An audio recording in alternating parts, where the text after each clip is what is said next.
This is Matt Russell from the FX Power Course, and welcome to the DailyFX walkthrough.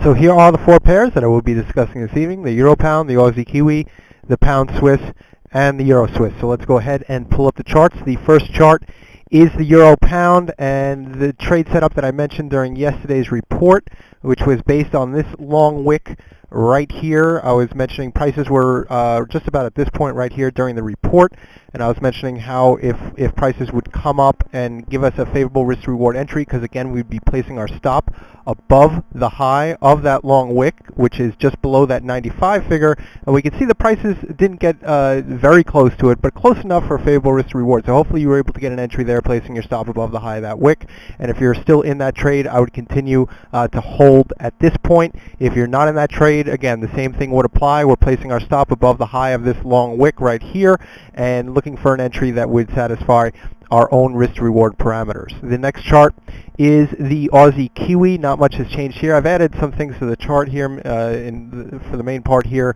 the Fibonacci retracement levels, and personally I have an eye on the 38.2, which is just above that 120 figure. I've also added, let me zoom in a little bit here to make this a little more clear, I've also added a very short term and a very steep resistance line, and the steeper resistance line is, the more likely it will break. But this is a gauge that we can use certainly, throughout the end of this week, tonight and into tomorrow, and maybe even the beginning of next week, just to get an idea as to where the pair is.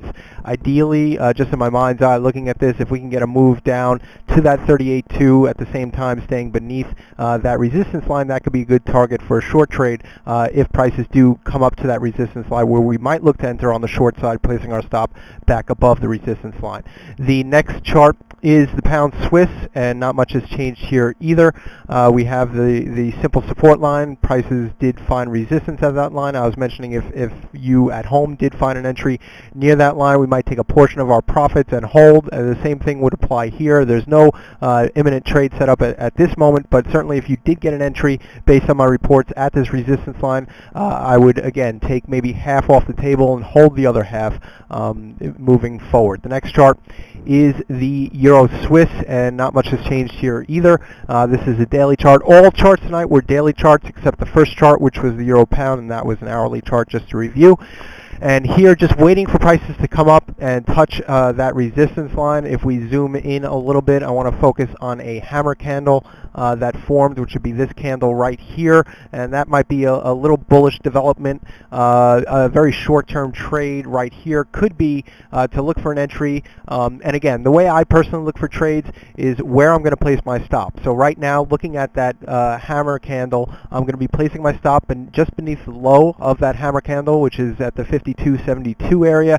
So that's where I'm going to place my stop, probably about 52.62 or 52.50 even, and looking for prices to come down, giving me a good favorable risk reward entry. Again, my name is Matt Russell. I'm an FX Power Course instructor here at FXCM. Thanks for listening.